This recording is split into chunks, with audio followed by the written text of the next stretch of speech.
Part notes video के second part में हम टॉपिक नंबर 6 देखेंगे और जहां संविधान के प्रमुख भाग को देखेंगे कि भाग 1 में कहा गया है संघ एवं उसका राज्य क्षेत्र। वहीं भाग 2 में नागरिकता संबंधित प्रावधान का वर्णन है।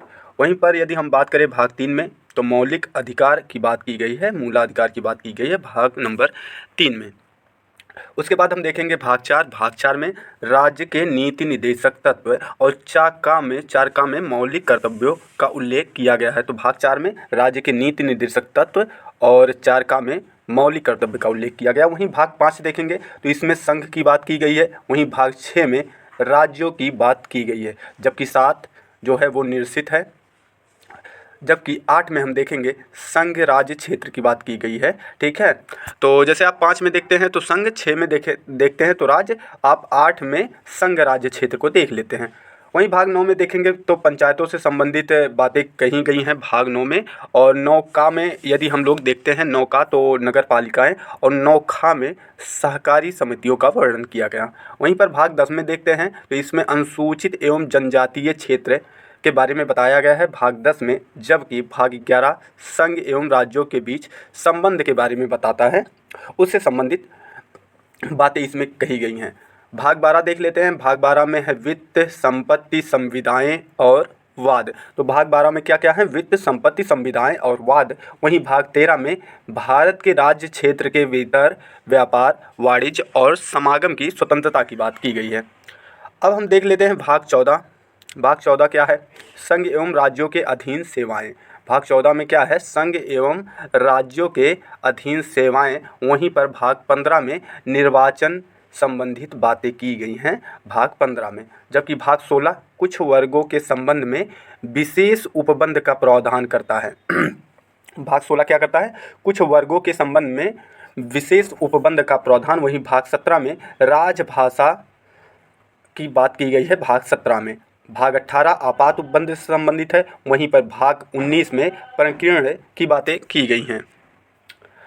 भाग 20 देख लेते हैं। भाग 20 है संविधान संशोधन से संबंधित। वहीं भाग 21 जो है वो है अस्थायी संक्रमणकालीन विशेष उपबंध से। वहीं भाग 22 में संविधान का संक्षिप्त नाम, प्रारंभ और हिंदी में प्राधिकृत नाम के बारे में दिया गया या बताया गया है।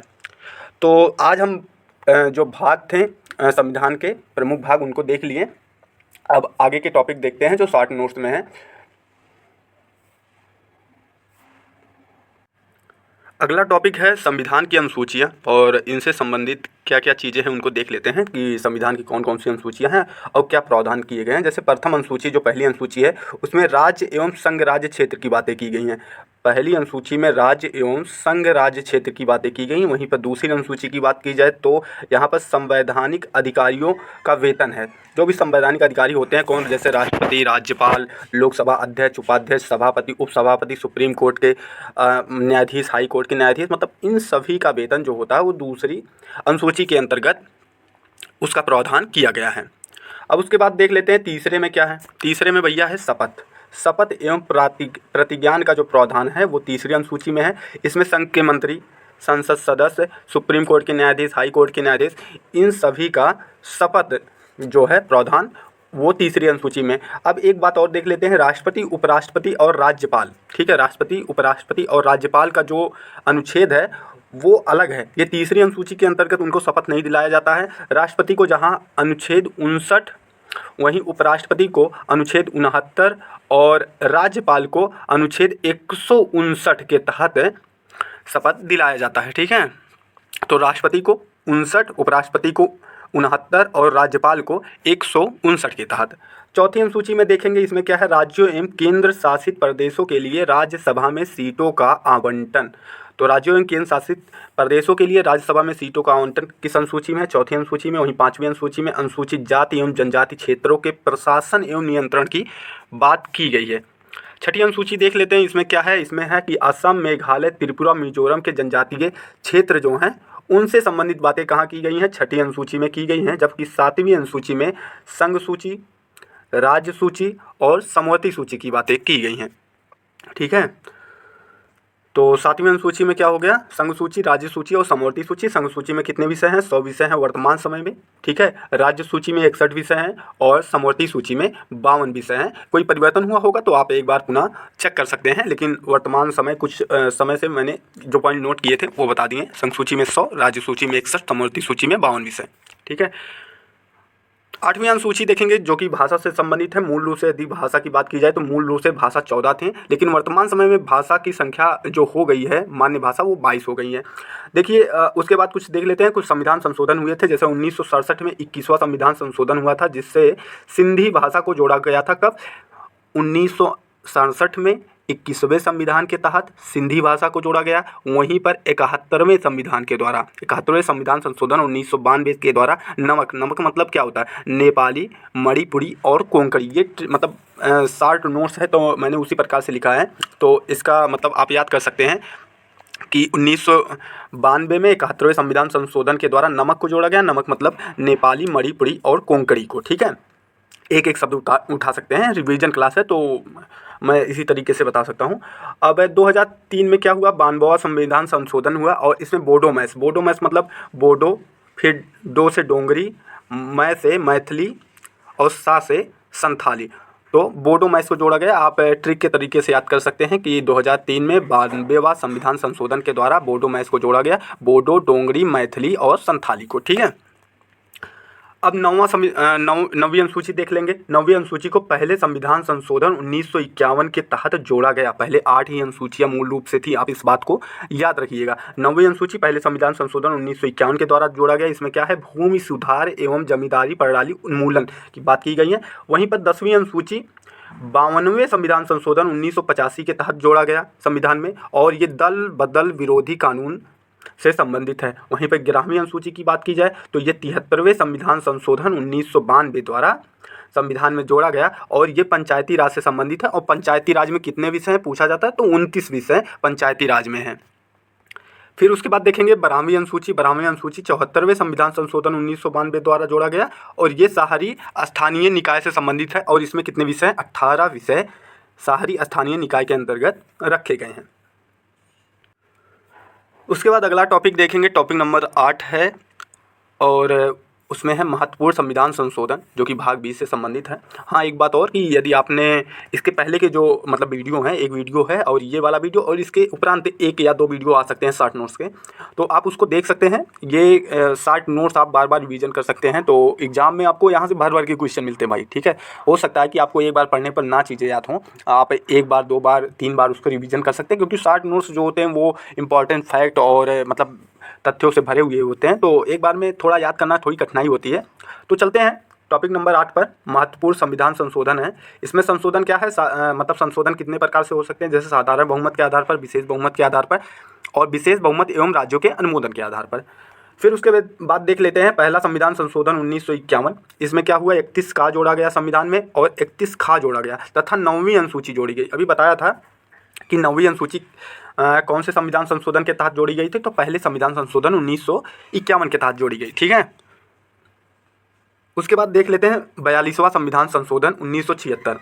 42वां संविधान संशोधन 1976 को लघु संविधान भी कहा जाता है। इसमें क्या हुआ, उद्देशिका में समाजवादी, पंथ निरपेक्ष और अखंडता शब्द जोड़े गए। जो उद्देशिका में समाजवादी, पंथ निरपेक्ष और अखंडता शब्द हैं उसको जोड़े गए किसके तहत, 42वें संविधान संशोधन 1976 के द्वारा, ठीक है। उसके बाद देख लेते हैं और क्या जोड़ा गया कि मौलिक कर्तव्य, जो भाग 4 का है मौलिक कर्तव्य, उसको भी 42वें संविधान संशोधन 1976 के तहत ही जोड़ा गया और राष्ट्रपति को मंत्रिमंडल की सलाह मानने को बाध्य भी 42वें संविधान संशोधन 1976 के तहत ही किया गया। उसके बाद देख लेते हैं 44वां संविधान संशोधन 1978। इसमें क्या हुआ, संपत्ति के अधिकार को मौलिक अधिकार क्षेत्र से हटाकर 300 के का में कानूनी अधिकार बना दिया गया। तो संपत्ति के अधिकार को मौलिक अधिकार से हटा दिया गया। और इस समय प्रश्न एक पूछ लेता है कि इस समय मतलब किसका शासनकाल था, तो मोरारजी देसाई का शासनकाल था। उसके बाद देखेंगे 52वां संविधान संशोधन 1985। 52वां संविधान संशोधन 1985 किससे संबंधित है, तो दल बदल रोधक कानून से, ठीक है, दल बदल रोधक कानून से संबंधित है। और इसका प्रावधान किसमें किया गया, 10वीं अनुसूची में। अभी हमने पहले ही बताएं तो 10वीं अनुसूची में इसका प्रावधान है। फिर उसके बाद 61वां संविधान संशोधन 1988। इसमें क्या हुआ कि मताधिकार की जो आयु है वो 21 वर्ष से घटाकर 18 वर्ष कर दी गई। ठीक है, पहले क्या था कि 21 वर्ष में मत देने का प्रावधान था। अब 61वां संविधान संशोधन 1988 में क्या किया गया, मताधिकार की आयु जो है वो घटाकर 21 से 18 कर दी गई। उसके बाद देखेंगे 86वां संविधान संशोधन 2002, इसमें क्या चीज़ें की गई थी कि 21 का प्रावधान किया गया, जिसमें 6 से 14 वर्ष के बच्चों को निःशुल्क शिक्षा की व्यवस्था की गई। ठीक है, 6 से 14 वर्ष के बच्चों को निःशुल्क और अनिवार्य शिक्षा का प्रावधान किया गया। यहाँ पर अनिवार्य आप जोड़ लीजिएगा, अनिवार्य शिक्षा का।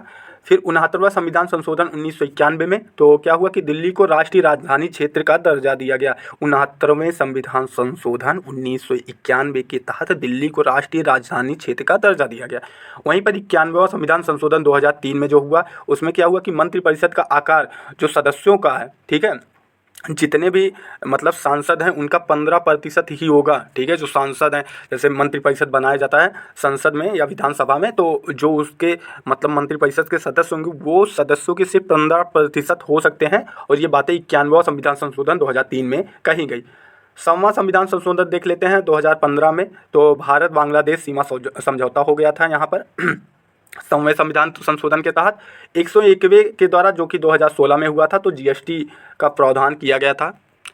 उसके बाद देख लेते हैं 102वां में क्या हुआ था कि 2018 में हुआ 102वां, और राष्ट्रीय पिछड़ा वर्ग को संवैधानिक दर्जा दिया गया। 102वें संविधान संशोधन के तहत राष्ट्रीय पिछड़ा वर्ग को संवैधानिक दर्जा दिया गया। वहीं पर 103वें संविधान संशोधन के तहत सामान्य श्रेणी को 10% आरक्षण, मतलब जो EWS का प्रावधान किया गया, वो 103वें संविधान संशोधन 2019 के तहत किया गया। वहीं पर 104वां संविधान संशोधन जो 2019 में हुआ था, अनुसूचित जाति एवं अनुसूचित जनजाति को लोकसभा और राज्यसभा की सीटों का जो 10 वर्ष समय और है उसको बढ़ा दिया जाए। मतलब जो समय था पहले अनुसूचित जाति एवं जनजाति का लोकसभा और राज्यसभा में, तो वो क्या था कि मतलब निर्धारित था कि भाई इतनी सीटें रहेंगी और 70 वर्ष तक रहेंगी। ठीक है, तो क्या हुआ कि उनका समय जो था उसको 10 वर्ष और बढ़ा दिया गया कि भैया 10 वर्ष तक अभी और सीटें आपकी आरक्षित रहेंगी। ठीक है, इसके बाद भी संविधान संशोधन है, आप उनको नोट डाउन कर लीजिएगा, क्योंकि नोट्स में मैंने इतना ही लिखा था तो इतना बता दिया। आगे चलते हैं आगे के टॉपिक पर। अगला टॉपिक है 9वां वरीयता क्रम। वरीयता क्रम पूछा जाता है बार बार इससे क्वेश्चन आते हैं कि वरीयता क्रम में कौन आगे होगा कौन पीछे होगा। तो पहले नंबर पे भैया राष्ट्रपति आ जाते हैं, और दूसरे नंबर पर उपराष्ट्रपति, और तीसरे नंबर पर प्रधानमंत्री। तो ये तो आपको समानता याद होगा, पहले राष्ट्रपति, उपराष्ट्रपति और प्रधानमंत्री। चौथे नंबर पर राज्यों के राज्यपाल, 5वें नंबर पर भूतपूर्व राष्ट्रपति, और 5 का मतलब उन्हीं के समकक्ष हैं लेकिन उनके बाद आते हैं उप प्रधानमंत्री। वहीं छठे नंबर पर आ जाते हैं भारत के मुख्य न्यायाधीश, और उन्हीं के समकक्ष हैं लेकिन उनके उपरांत आएंगे लोकसभा अध्यक्ष है। ठीक है, 7वें नंबर पर भूतपूर्व प्रधानमंत्री, और उन्हीं के साथ रहेंगे 7 का में कि भारत रत्न से सम्मानित व्यक्ति। देखिए 7 का कोई मतलब उस तरीके से आर्टिकल नहीं है, बस एक क्रम है। ठीक है, और का खा का मतलब ये है कि मतलब उसी वर्ग से संबंधित होते हैं। 8वें में राज्यों के मुख्यमंत्री अपने राज्य में, और फिर क्या है राज्यों के राज्यपाल अपने राज्य में। ठीक है, अपने राज्यों में जब रहेंगे तब उनको वरीयता क्रम दिया जाएगा, राज्यों के मुख्यमंत्री को अपने राज्य में और राज्यों के राज्यपाल को अपने राज्य में। 8वें नंबर पर। 9वें नंबर पर उच्चतम न्यायालय के न्यायाधीशों का वर्णन किया गया है। ठीक है, 9वें नंबर पर रखा गया है उच्चतम न्यायालय के न्यायाधीशों को। देखिए थोड़ा फास्ट रिवीजन है। ठीक है, मैं मानता हूँ कि आप चीज़ें पहले से पढ़े हुए हैं और एक रिवीजन के तौर पे इसको रख रहे हैं। थोड़ा कठिनाई होती है चीज़ों को याद करने में, तो आप इसको मतलब दोबारा मतलब देख सकते हैं इस वीडियो को, क्योंकि 60 नोट्स है तो थोड़ी समस्या तो होगी ही। टॉपिक नंबर 10 है आपात उपबंध, और यदि आपको नोट करने का विचार होगा तो आप नोट कर लीजिएगा पॉइंट्स को। ठीक है, क्योंकि ये पॉइंट्स इंपॉर्टेंट हैं और परीक्षाओं में बार बार पूछे जाते हैं, यहाँ से भर भर के क्वेश्चन आते हैं। ठीक है, तो अगला पॉइंट देखेंगे कौन सा है। टॉपिक नंबर 10 है आपात उपबंध के बारे में बात की गई है। अब आपात उपबंध कौन है, जैसे राष्ट्रीय आपात होते हैं, राष्ट्रपति शासन होते हैं और वित्तीय आपात होते हैं। ठीक है, और ये कैसे कैसे लगाए जाते हैं, कौन कौन सा इसका आर्टिकल है उसको देख लेते हैं।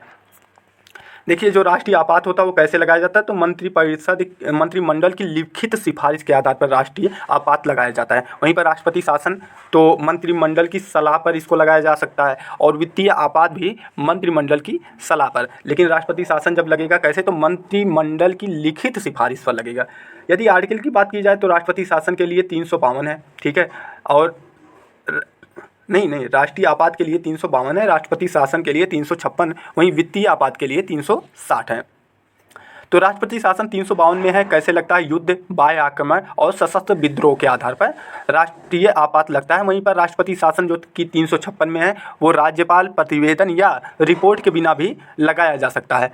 अब बात करें वित्तीय आपात की तो 360 में है, वित्तीय साख एवं वित्तीय अस्थिरता के आधार पर इसको लगाया जाता है। अवधि की बात कर लें तो पहली बार में 1 माह इसका है राष्ट्रीय आपात का, और राष्ट्रपति शासन का पहली बार में 2 माह और वित्तीय आपात का पहली बार में 2 माह है। ठीक है, तो पहली बार में राष्ट्रपति शासन और वित्तीय आपात का 2 माह है, जबकि राष्ट्रीय आपात का 1 माह की बात की गई है। और जब इसका अनुमोदन की बात आती है कि अनुमोदन कैसे होगा, तो विशेष बहुमत से राष्ट्रीय आपात का अनुमोदन जो होगा वो विशेष बहुमत के आधार पर किया जाएगा। वहीं पर राष्ट्रपति शासन का जो अनुमोदन होगा वो साधारण बहुमत पर, और वित्तीय आपात का जो अनुमोदन होगा वो भी साधारण बहुमत के आधार पर होगा। उसके बाद देख लेते हैं प्रभाव क्या होता है। ठीक है, प्रभाव क्या होगा, जो राष्ट्रीय आपात है उससे प्रभाव क्या होगा कि मौलिक अधिकार निलंबित हो जाएंगे, लेकिन आर्टिकल 20 और 21 को छोड़ के। ठीक है, आर्टिकल 20 और 21 में जो चीज़ें मतलब लिखी गई हैं उनको छोड़ के मौलिक अधिकार निलंबित हो जाते हैं। ठीक है, और फिर क्या होता है, जो राष्ट्रपति शासन होता है, ठीक है, किसी राज्य पर लगाया जाता है, उससे मौलिक अधिकारों पर कोई प्रभाव नहीं पड़ेंगे और वित्तीय आपात से भी कोई प्रभाव नहीं पड़ता। अब समाप्ति, भैया ये समाप्त कैसे होंगे, तो जो राष्ट्रीय आपात हैं, ठीक है, वो साधारण बहुमत के आधार पर समाप्त हो जाते हैं। राष्ट्रपति शासन क्या होता है, राष्ट्रपति स्वयं वापस ले सकता है। राष्ट्रपति शासन जो राज्यों में लगता है उसे राष्ट्रपति स्वयं वापस ले सकता है। और वित्तीय आपात संसद के अनुमोदन की कोई आवश्यकता नहीं होती है, राष्ट्रपति कभी भी वापस ले सकता है। तो ये बातें की गई हैं आपात उपबंध के बारे में, आप इसको पुनः एक बार देख सकते हैं, चीज़ें क्लियर हो जाएंगी। अगला टॉपिक है टॉपिक नंबर 11, राज्यों की विशेष स्थिति। ठीक है, और राज्यों की विशेष स्थिति का जो प्रावधान है वो भाग 21 में है और अनुच्छेद 370 और 371 से संबंधित है। 370 में देखेंगे कि जम्मू कश्मीर को वर्तमान में विशेष दर्जा जो है वो समाप्त कर दिया गया है। जो पहले जम्मू कश्मीर को मतलब विशेष दर्जा का प्रावधान किया गया था जम्मू कश्मीर के लिए, वो अब समाप्त कर दिया गया है। ठीक है, उसके बाद देख लेते हैं आर्टिकल 371, इसमें क्या क्या बातें की गई हैं। जैसे 371 में महाराष्ट्र और गुजरात की बातें की गई हैं। ठीक है, महाराष्ट्र और गुजरात की बातें 371 में की गई हैं। वहीं पर 371 का में नागालैंड, ठीक है, 371 का में नागालैंड, 371 खा में असम, 371 गा में मणिपुर, 371 घा में आंध्र प्रदेश और 371 चा में सिक्किम और 371 छा में मिजोरम की बातें की गई हैं। वहीं पर 371 जा में अरुणाचल प्रदेश, 371 झा में गोवा और 371 या में कर्नाटक की बात की गई है। ठीक है, तो 371 में महाराष्ट्र गुजरात की, 371 का में नागालैंड की, खा में असम की, गा में मणिपुर की, घा में आंध्र प्रदेश की, चा में सिक्किम की और झा में मिजोरम की, जा में अरुणाचल प्रदेश की और झा में गोवा और या में कर्नाटक की बात की गई है। ठीक है, अगला टॉपिक देखेंगे राष्ट्रीय प्रतीक। जो राष्ट्रीय प्रतीक हैं उससे संबंधित जो इम्पोर्टेंट पॉइंट हैं उनको हम लोग देख लेते हैं। पहला पॉइंट है कि राष्ट्रीय ध्वज की लंबाई और चौड़ाई का जो अनुपात है वो 3:2 है। ठीक है, लंबाई कितना है 3, तो चौड़ाई कितना है 2, तो 3:2 का अनुपात है। और दूसरा पॉइंट है कि पिंगली वेंकैया द्वारा भारतीय राष्ट्रीय ध्वज को तैयार किया गया। तो किसके द्वारा, पिंगली वेंकैया के द्वारा भारतीय राष्ट्रीय ध्वज को तैयार किया गया। वहीं पर अगला पॉइंट है कि 22 जुलाई 1947 को राष्ट्रीय ध्वज का वर्तमान स्वरूप आया। अगला पॉइंट है कि सत्यमेव जयते को कहाँ से लिया गया, तो मुंडकोपनिषद से लिया गया था। तो सत्यमेव जयते कहाँ से, मुंडकोपनिषद से। अगला पॉइंट है राष्ट्रगान जनगण मन 24 जनवरी 1950 को संविधान सभा द्वारा आधिकारिक रूप से अंगीकृत किया गया। और ये पहली बार कब गाया गया था, तो 27 दिसंबर 1911 को कलकत्ता अधिवेशन में गाया गया था। ठीक है, फिर उसके बाद देखेंगे कि वंदे मातरम 1950 में भारत के राष्ट्रीय गीत के रूप में अपनाया गया। वंदे मातरम कब, 1950 में भारत के राष्ट्रीय गीत के रूप में अपनाया गया। और 1896 में भारतीय राष्ट्रीय कांग्रेस के अधिवेशन में इसको पहली बार गाया गया था। ठीक है, अगला पॉइंट है 2008 में गंगा को राष्ट्रीय नदी घोषित किया गया। तो आज का वीडियो यहीं पर समाप्त होता है। इससे संबंधित जो पहला वीडियो आप उसको मतलब प्ले लिस्ट में जाकर देख सकते हैं। हाँ, और हाँ एक बात और कि यदि आपको पॉलिटी का क्विज सॉल्व करना हो, ठीक है, तो नीचे कमेंट बॉक्स में लिंक दिया गया है, उसको आप ज्वाइन करके क्विज सॉल्व कर सकते हैं। और इसका जो नोट्स है मैं वहीं पर डाल दूंगा। और इसके आगे वाले जो वीडियो हैं उनको देखने के लिए आप चैनल पर बने रहेंगे। मिलते हैं आपसे अगले वीडियो में, तब तक के लिए नमस्कार, धन्यवाद।